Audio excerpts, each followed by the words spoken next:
बस में एक आदमी चुपके से अपना फोन निकालता है और एक लड़की की स्कर्ट के नीचे की फोटो खींच लेता है। ऐसा करने का उसका मकसद सिर्फ एक दूसरे एंगल से चुपकर फोटो खींचना था। कामयाब होने के बाद वो एक तरफ खड़ा होकर उन फोटोज को देखने लगता है। तभी लड़की उसके पास आती है। वो उस आदमी को बताती है कि यूसे उसकी इस गंदी हरकत के बारे में पता चल गया है। ये कहकर वो पलट कर चली जाती है। आदमी को लगता है कि उसकी किस्मत चमक गई है और वो जल्दी से लड़की के पीछे चल देता है।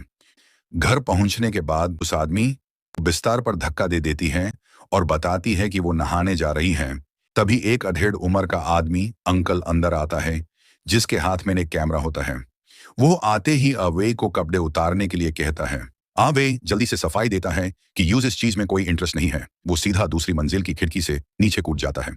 हालांकि उसके पैर में चोट लगती है, पर इससे उसकी भागने की रफ्तार पर कोई असर नहीं पड़ता। लेकिन यह मामला अभी खत्म नहीं हुआ था, क्योंकि उसका फोन वहीं छूट गया था। अंकल फोन में मौजूद जानकारी के जरिए जल्दी ही उसके घर का पता लगा लेते हैं। बस उसका फोन यूज वापस कर दिया। आदरतान अवे की माँ अंकल को रात के खाने डिनर पर रोक लेती है। अवे को पता था कि वो बच नहीं सकता, इसलिए वो अंकल को बाथरूम में बुलाता है और पूछता है कि वो आखिर चाहते क्या हैं।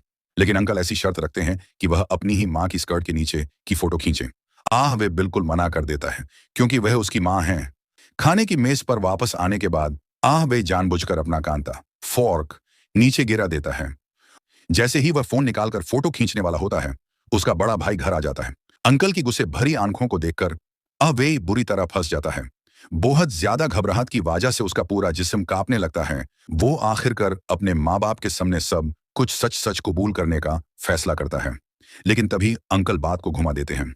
अंकल ने आहवे का गुनाह सबके सामने लाने के बजाय उसे एक हीरो की तरह पेश किया और उसे खुद को सुधारने का एक मौका दिया। जाते वक्त वे अंकल से पूछता है कि उन्होंने सबको सच क्यों नहीं बताया। अंकल ने कहा कि क्योंकि मैंने देख लिया कि तुम्हें अपनी गलती का एहसास हो गया है। इसके अलावा मैं तुम्हारा करियर या जिंदगी पर कोई दाग नहीं लगाना चाहता था और ना ही तुम्हारे घर वालों को दुखी देखना चाहता था।